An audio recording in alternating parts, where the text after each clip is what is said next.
Wow. Thank you all for attending.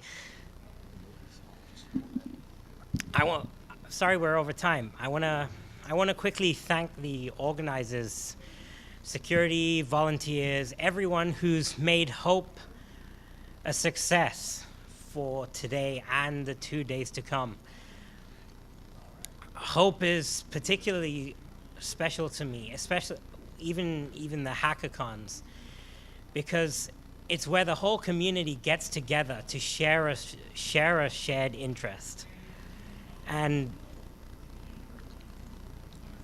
where are we?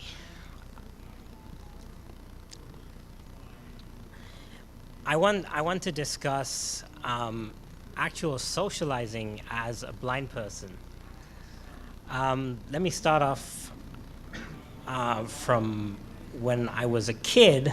Sorry, Shaf, we have to bring the microphone just a little bit closer. Can we move your grill over? Sure. And move the microphone right up in front. Authentication. Login panel. Window. User. Image. 2 system dialogues displayed. 8 inches from the mic. Try speaking towards the mic. Yeah, can I? Yeah, people couldn't hear you. I want to talk about my childhood and issues socializing there because of being blind and because of my upbringing.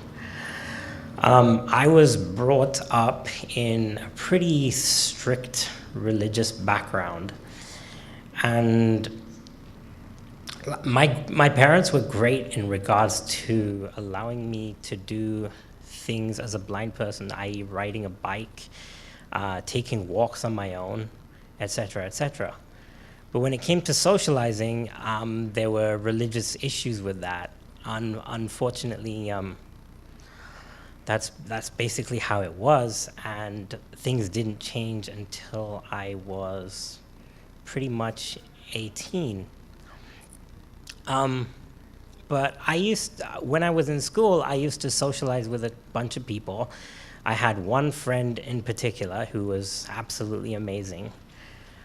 But we basically used to hang out together, do everything together. We used to mess around in class. We used to basically, do a whole bunch of crazy school kid stuff. But my actual socializing with the real world, I also want to talk about accessing information through the real world, because I didn't always have internet access. So my access to the real world, to the news, was radio.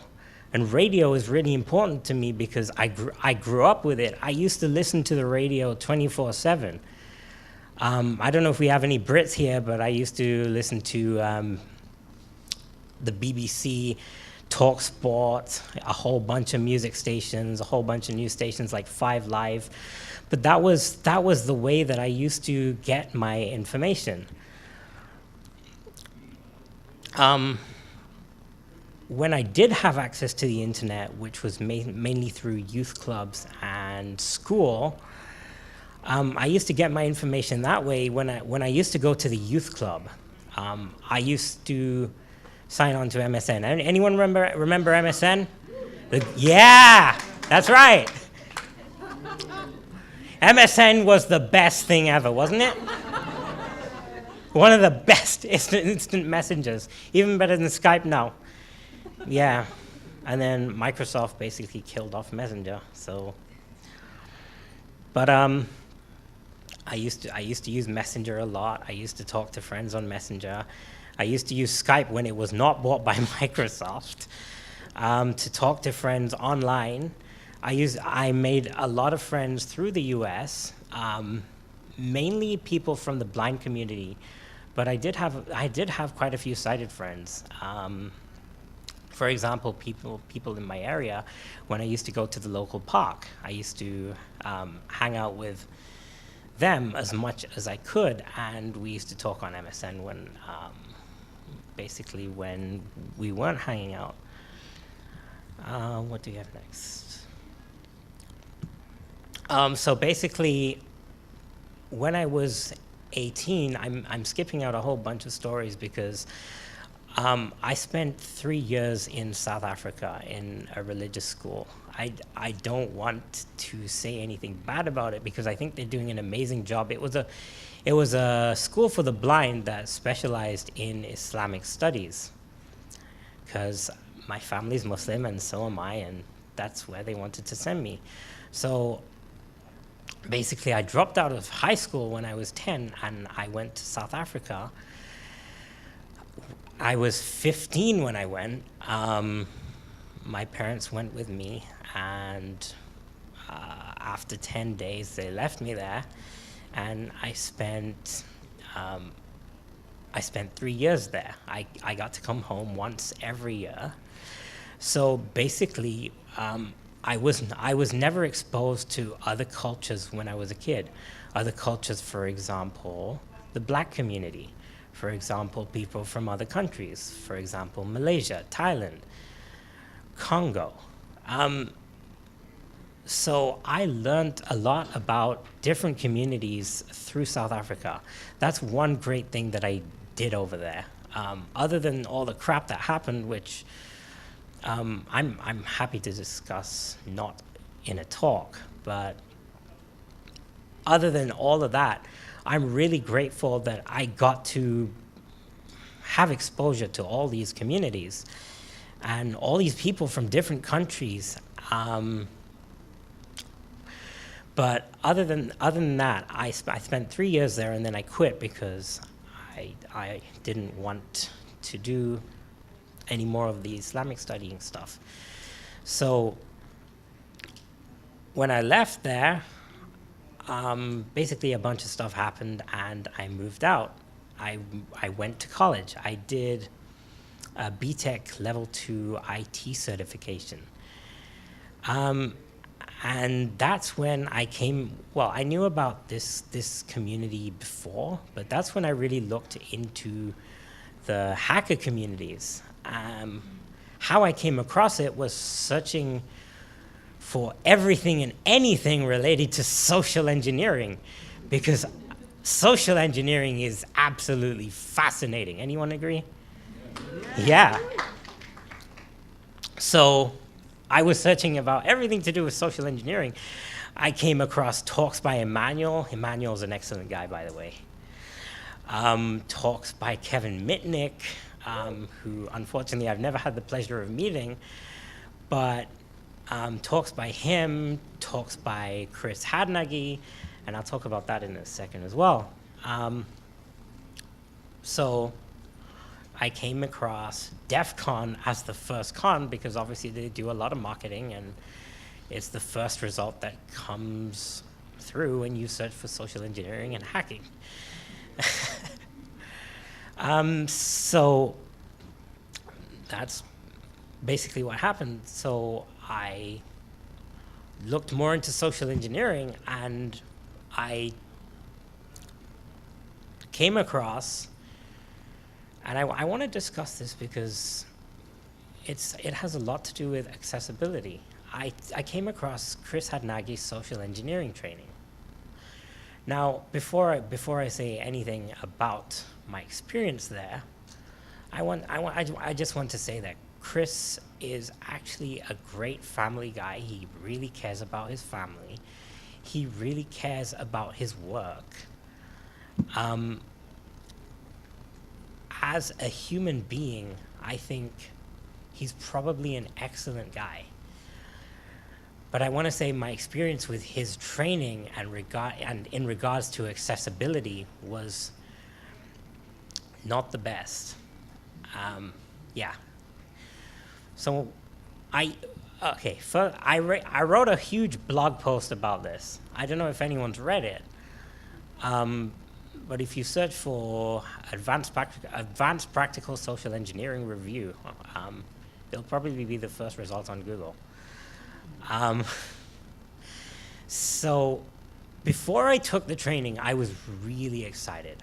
I was really excited because I thought I'd be learning a whole bunch of stuff about social engineering, phishing, vishing, social engineering in person.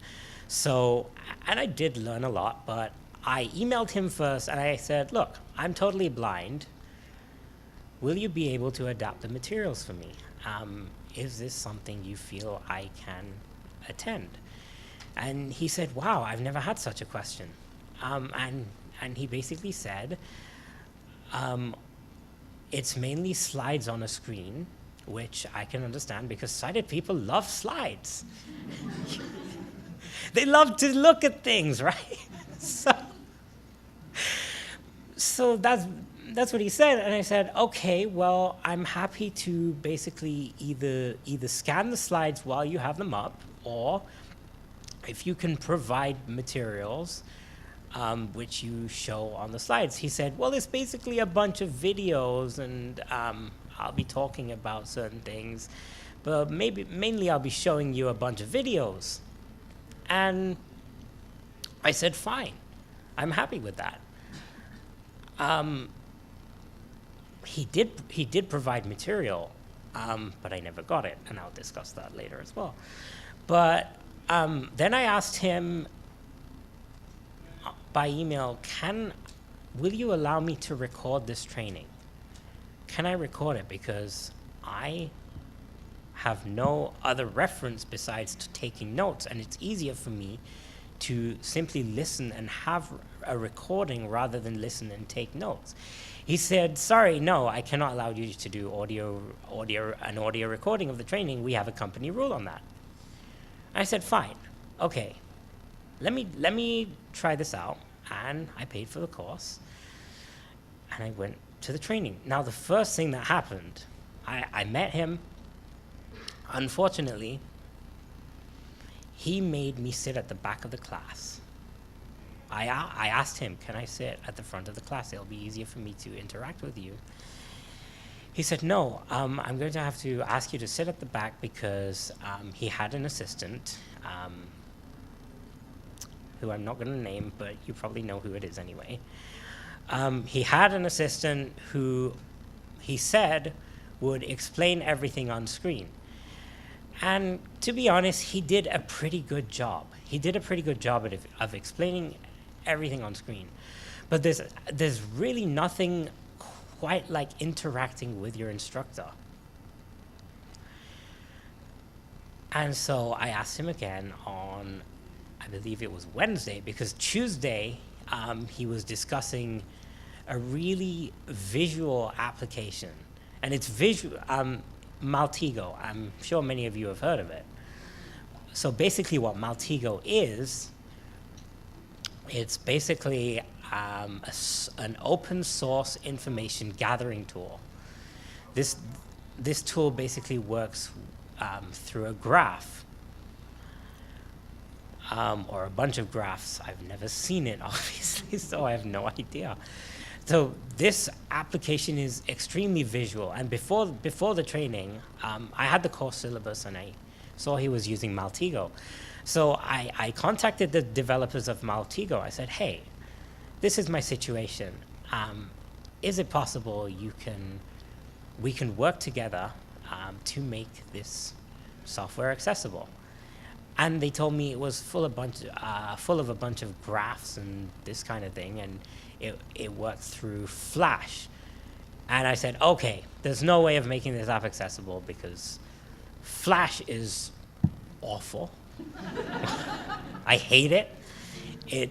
It works for screen readers, sort of, like on the web, but it's absolutely terrible on software form. So I said, okay, leave this. And when I took the training, I said, okay, when he's doing Maltego stuff, I'll work with his assistant, and I will discuss things like Google Docking. Now, that was pretty easy. Google Docking is basically using search operators in Google to gather information just as Maltego would do. So basically, Maltego searches these networks, and these Google commands would do the exact same thing, but it would just take a longer time. Now, to be honest, as I said, a lot of the things in his training was really visual. For example, he focused a lot on micro expressions. Now, I have no idea what your expressions are right now when I said the word micro-expressions. But he focused hours and hours on micro-expressions. Now, obviously, I cannot see that. And for his assistant to actually describe that to me was really hard for me to grasp, because obviously there's not really a way you can describe a facial expression like surprise, anger, lust, whatever other fake facial expressions people have. Like, I know what a smile is. I know when people nod and shake their head, it means yes or no. But there's absolutely no way I could understand that. So I really felt as though I could not get as much out of the training as I wanted to. So I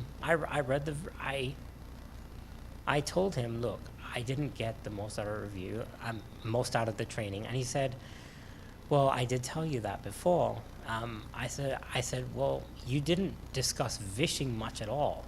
And that was something I was really interested in. He said, yeah, we're coming up with a new training, which is a advanced practical social engineering part 2, which will discuss more of it. And I said, well, do you think I should take this? He said, probably not, because you might have the same experience. So I got back and I wrote my review, and it was an honest review of the training. It was quite professionally written. It was not slamming his company or him or his assistants or anything like that. It was just discussing the training and the issues I had with it. And he did not like the review, and he decided to block me off of all platforms, Twitter, Skype, all that kind of thing. So I assume he doesn't want me to get involved with any of his training anymore, which is fine. There's always other people who have much more to say about social engineering anyway. I wanted to show you a video. I wanted to quickly discuss accessibility in terms of wheelchair users. Now, I had a friend who is unfortunately no longer with us. She passed away in 2011, who was a wheelchair user, but she was absolutely amazing. She was so damn independent, you wouldn't believe. She used to get around in her wheelchair like a sighted person would walk around, literally. She was sighted, but she had an electric wheelchair, and she used to socialize with everyone at my school. This was back in high school. And we stayed in touch.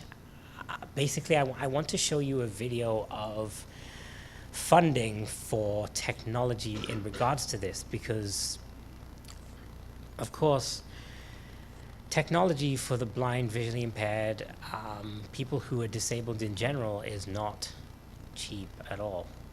It's extremely expensive. It goes into the thousands and thousands just to get some of these devices. This Braille display I have, which I'm reading notes from. I'll discuss Braille later as well. I can basically read all the notes that I wrote for this talk. This itself costs around $5,000, $6,000. Can you hold it up quickly? Yeah, absolutely. This is Braille on an electronic Braille display. So basically, these are the Braille keys, dots 3, 2, 1. Sorry, that's backspace, 3, 2, and 1. And you got 4, 5, and 6. You've got the enter key, and you got the backspace key, and then you got the space key. And these are the Braille routing buttons. So basically, I can route my cursor anywhere like that. I have a cursor here. So now you ask me to hold this up, I might as well discuss Braille. So Is it Bluetooth to your laptop? No, it hasn't. It's not even connected to my laptop. It has its own hardware and software built in. It has a hard disk. I think it's a flash disk inside there. It's currently receiving the notes through an SD card. How does Braille work? Actually, I really think I should show you this video before we lose time, because I really wanted to do this. So let me bring it up. Oh, 15 minutes. Don't put off too much stuff. Okay, forget the video then. Okay, I'll show you the video. Let me unlock this thing. Finder. Home. Drop open. Share and beast menu. Share copy to share with new folder. New folder. Image open. QuickTime share and beast finder. Oh, not Menu. QuickTime. Folder. Share and copy. Get cleanup selection. Open. QuickTime share and B4 window. Play / as unchecked. Checkbox. So today I'm at Beaufort House on the Kenilworth Road, and I'm joined by Claire Pigeon. Claire, do you want to explain what you do? Yeah, I'm an occupational therapist working with children and young people in Coventry, and basically I sort of see children with physical disabilities, helping them to be as independent as possible.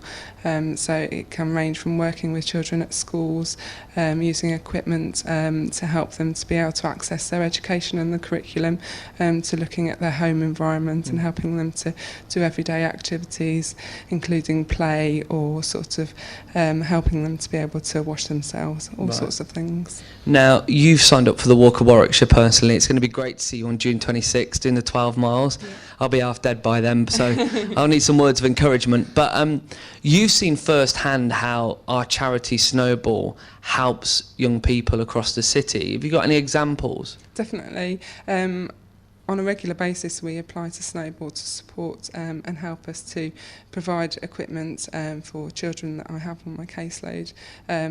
Young people that need all sorts of specialist equipment that is really expensive and isn't possible to be able to provide on a daily basis by parents who are sort of, don't have that money readily available. It can be something like a really specialist car seat. It can be a piece of computer that means that a young person will be able to access their sort of education and be able to communicate with their friends and peers. It's the things that we take for granted. Absolutely. Things that we don't even think about, that young people rely on to be able to sort of keep up with their friends and socialise like any other young person would.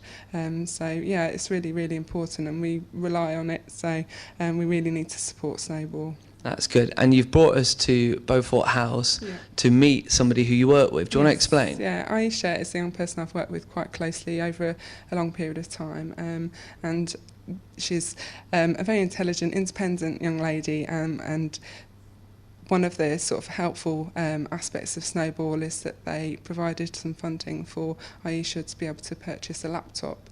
She's currently was at school and is looking to go to university in the future.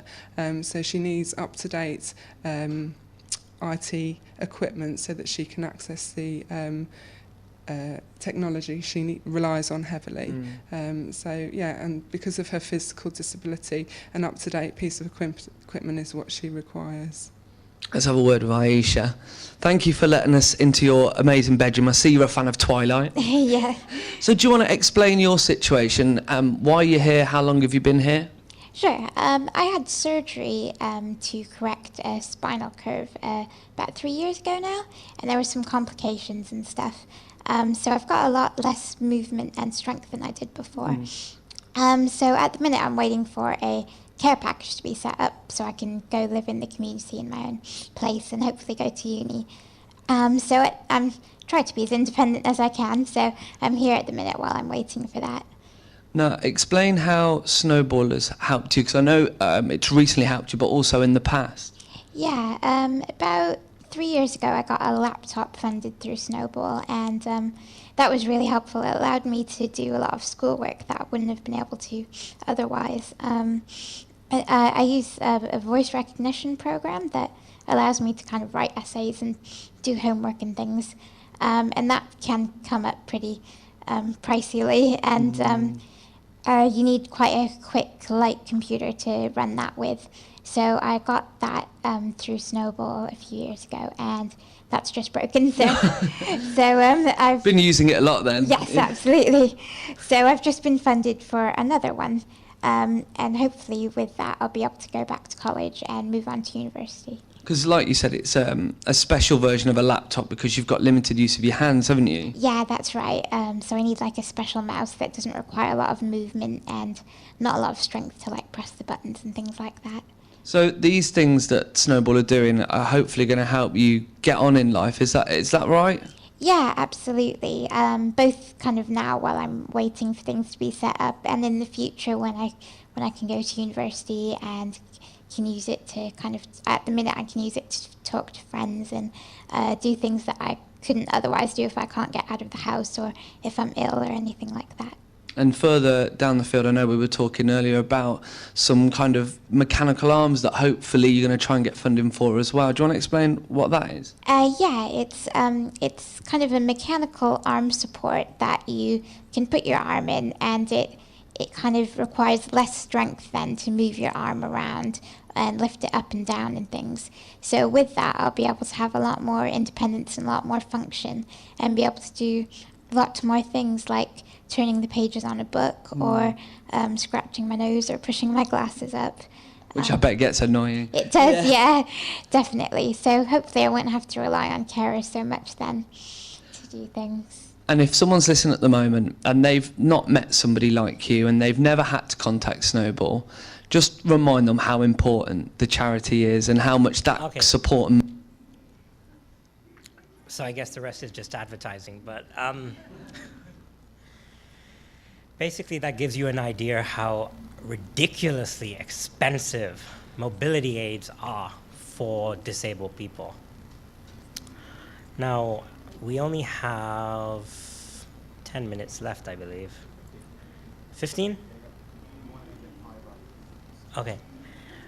I want to demonstrate to you basically how blind people would read text material. So, for example, in the training, the social engineering that training that I took, unfortunately, Chris didn't give me a text copy of his book because I said, look, a text copy would be so much easier for me because I can just read it with my screen reader and I wouldn't have to scan it or anything like that. And he said, I cannot give you the text copy for copyright reasons. I said, that's absolutely ridiculous. I'm totally blind.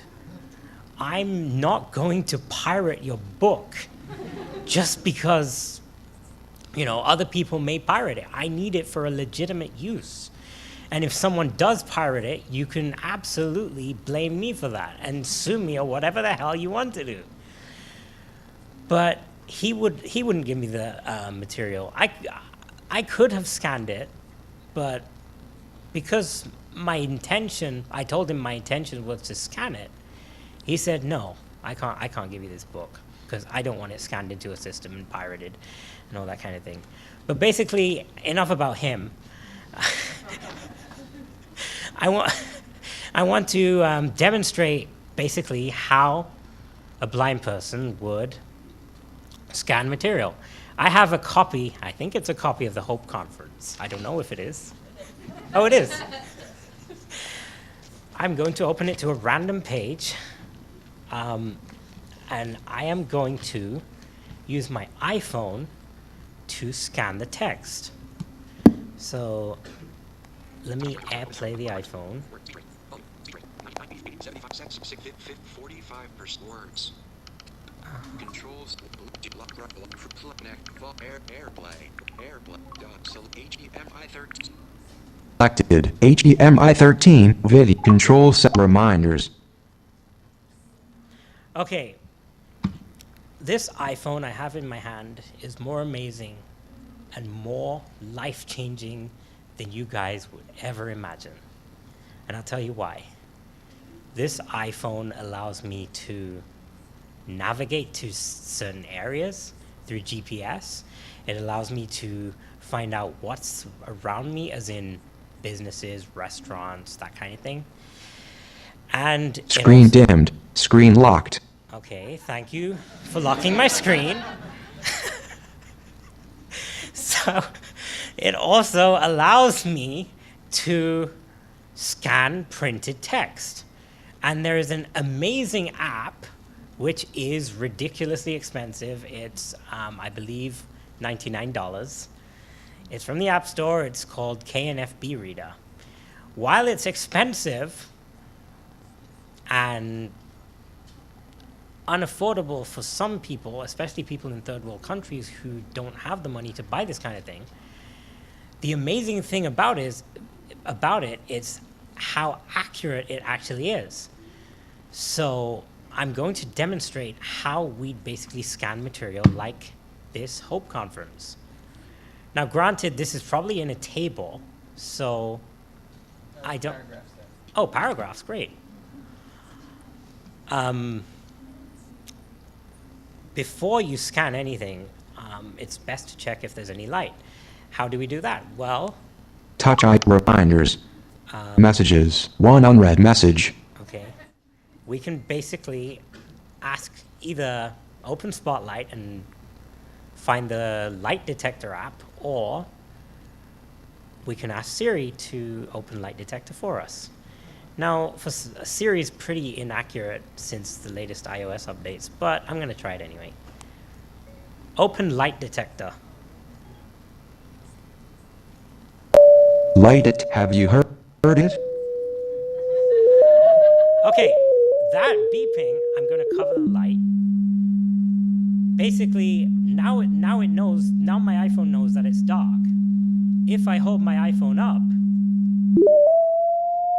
it's going to show you there's a ridiculous amount of light in here. Why is that useful to me? Can anyone tell me why that's so useful? Right. Messages. Um, Calendar. Messages. One. So, without light, you really can't scan anything, unless you use the flashlight, which is pretty not so good. So I'm going to open KNFB Reader and attempt to scan some text. Open KNFB Reader. KNFB Reader. File. Okay, so we have KNFB Reader open. So I'm going to hold the phone just above the text, and hopefully it'll be lined up correctly. Hold it around 1 meter above the text. The great thing about KNFB Reader, it has a field of view report mode. So it'll basically tell you if you're holding the iPhone correctly. Field of view. Add picture. Field of view report button. So basically, I didn't exactly explain how I use an iPhone because I need to get through this really quickly. So basically, I'm going to double tap the field of view report button because I'm using VoiceOver, which is basically iPhone's built-in screen reader. Every single product Apple sells in their store is now completely accessible to the blind and visually impaired. And also those, they all have VoiceOver, Mac, iOS, watchOS, and even tvOS. So the gestures of using VoiceOver are a little bit different to what sighted people would use without VoiceOver. So I'm going to double tap the field of view report. Field of view. The top edge and bottom edge of the page are visible, rotated 0 degrees clockwise.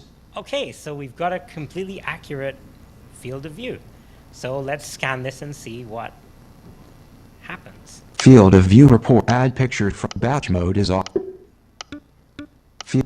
Take picture button. Okay. Back button. Play button.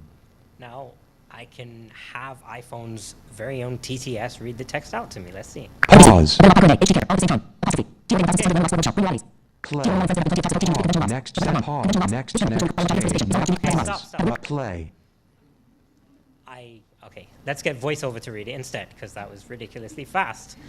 View image associated with document button. This panel, which will require much audience participation, is all about unique and interesting locks. Have a weird lock or even a strange key and want to know more about it? Bring it to the stag. If you can stomp our esteemed panel, you'll prize. Don't be shy, ellipsis. Bring out your unique and lock hardware and, if you're really brave, J-panel a chance to try to pick it. Friday 1900 Lamar. One Street Give. Legalizing autonomous production and permaculture. So as you can hear, it's really accurate, isn't it? Thank you, SensorTech, for actually building this app. It's changed my life. It really has. And it's changed the life of so many other blind people. So, Shaf, what was the first reading engine that was going very fast, and how did you learn to process that? okay, the first reading engine, that was iPhone's very own TTS, Samantha.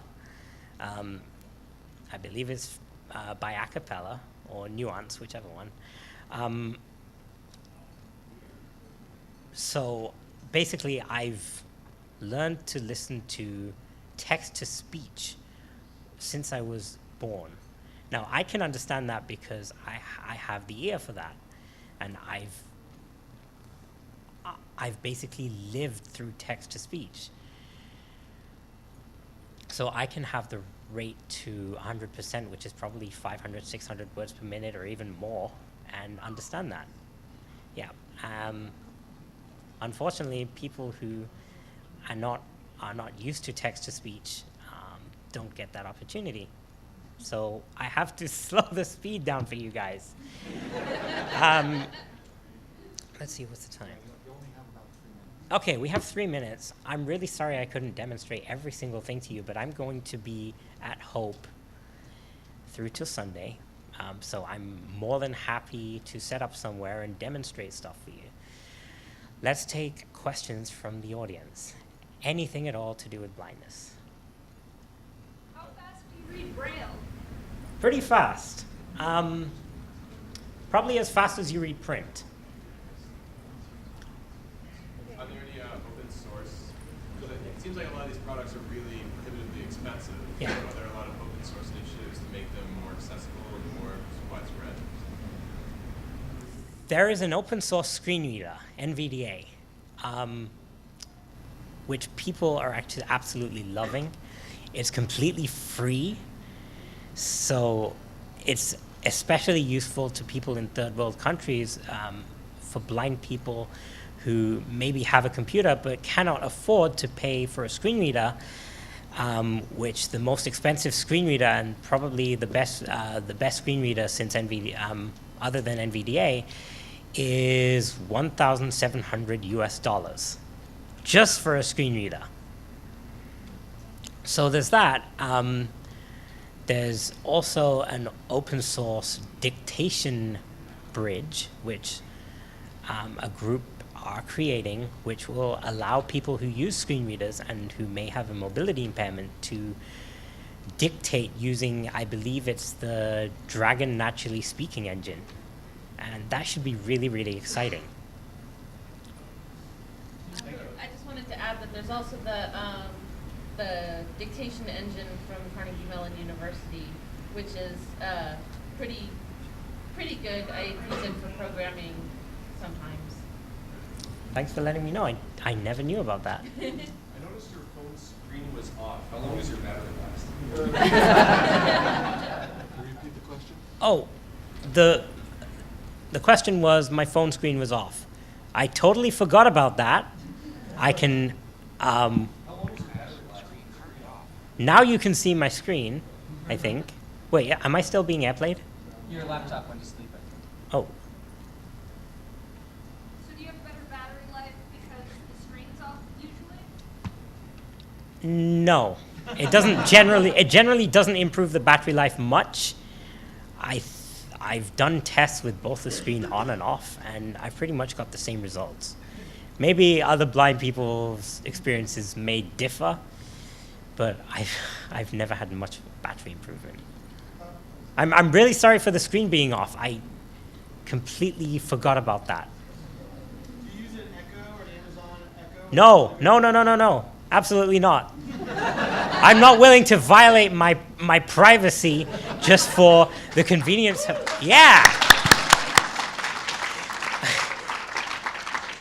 Like, there is certain things that I will do to violate my own privacy. For example, use Siri, because Siri is super useful.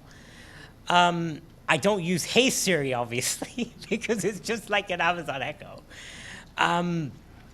But absolutely not. I will not allow an Amazon Echo to violate me and my family's privacy by listening to me all the time, just for convenience.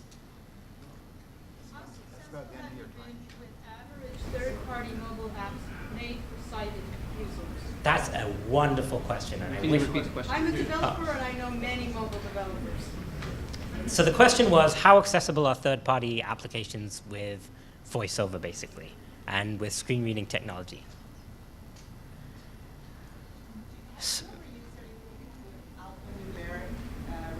Let me answer this question.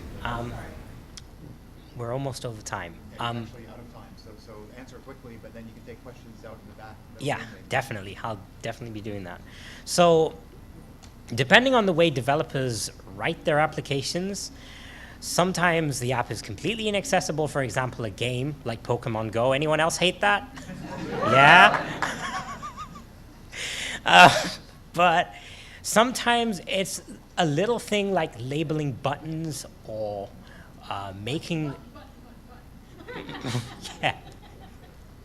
I would love to demonstrate that, but we don't have time. And I can give you a perfect example of Slack. Now, Slack have a great commitment to accessibility for the iOS platform. The web browsing platform is, or should I say the web platform is not so good, but they've improved so much in regards to VoiceOver compatibility in iOS. And I always thank them for that, because it was thanks to Slack that I joined the 11th HOPE volunteers group, and I got so much information out of that, which was absolutely incredible. So we're out of time. If you have any more... Thank you. Thank you. Thank you. Thank you. Thank you. If you have any more questions, I'm sticking around. I will absolutely answer them, and I'm happy to set up somewhere else and demonstrate this stuff for you. I'm also talking at DEF CON twice, at Biohacking Village and Sky Talks. And you'll be at the DEF CON shoot, right? And I'll hopefully be at the DEF CON shoot if I can get transportation. So I'm really looking forward to it. Thank you. All right, I'm going to help you. There because of being blind and because of my upbringing. I was brought up in a pretty strict religious background, and my parents were great in regards to allowing me to do things as a blind person, i.e. riding a bike, taking walks on my own, etc., etc. But when it came to socializing, there were religious issues with that. Unfortunately, that's basically how it was, and things didn't change until I was pretty much 18. But when I was in school, I used to socialize with a bunch of people. I had one friend in particular who was absolutely amazing. But we basically used to hang out together, do everything together. We used to mess around in class. We used to basically, do a whole bunch of crazy school kid stuff. But my actual socializing with the real world, I also want to talk about accessing information. To talk to friends online, I made a lot of friends through the US, mainly people from the blind community, but I did have quite a few sighted friends. For example, people in my area, when I used to go to the local park, I used to hang out with them as much as I could, and we used to talk on MSN when, basically when we weren't hanging out. What do you have next? So basically, when I was 18, I'm skipping out a whole bunch of stories because I spent 3 years in South Africa in a religious school. I don't want to say anything bad about it because I think they're doing an amazing job. It was a school for the blind that specialized in Islamic studies, because my family's Muslim and so am I, and that's where they wanted to send me. So basically, I dropped out of high school when I was 10, and I went to South Africa. I was 15 when I went. My parents went with me, and after 10 days, they left me there, and I spent through the real world, because I didn't always have internet access. So my access to the real world, to the news, was radio. And radio is really important to me because I grew up with it. I used to listen to the radio 24/7. I don't know if we have any Brits here, but I used to listen to the BBC, Talk Sport, a whole bunch of music stations, a whole bunch of news stations like 5 Live. But that was the way that I used to get my information.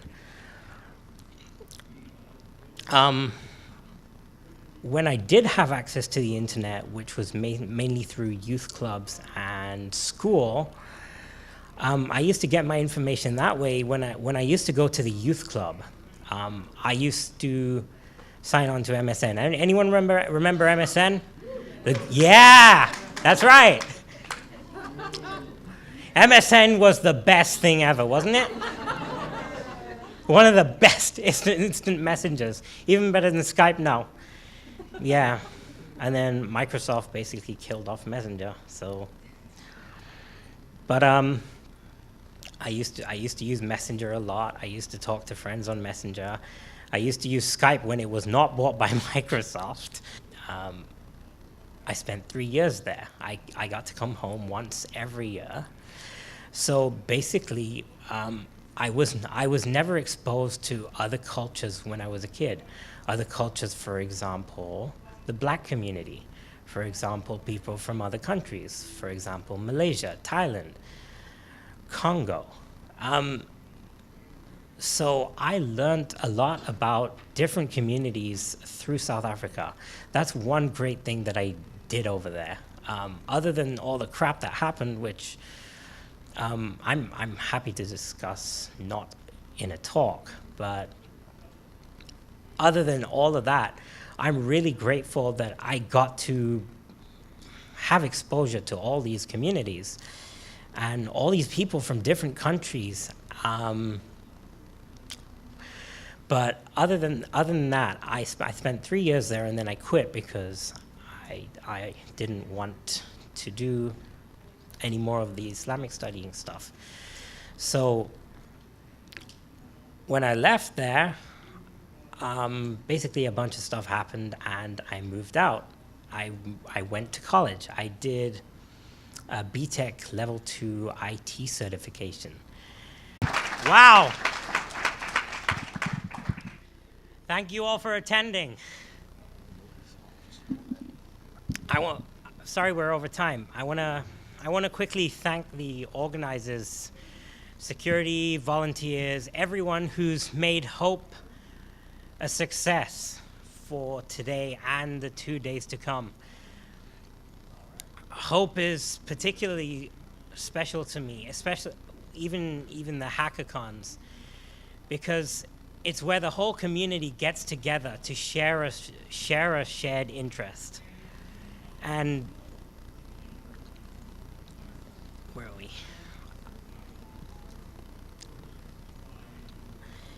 I want to discuss actual socializing as a blind person.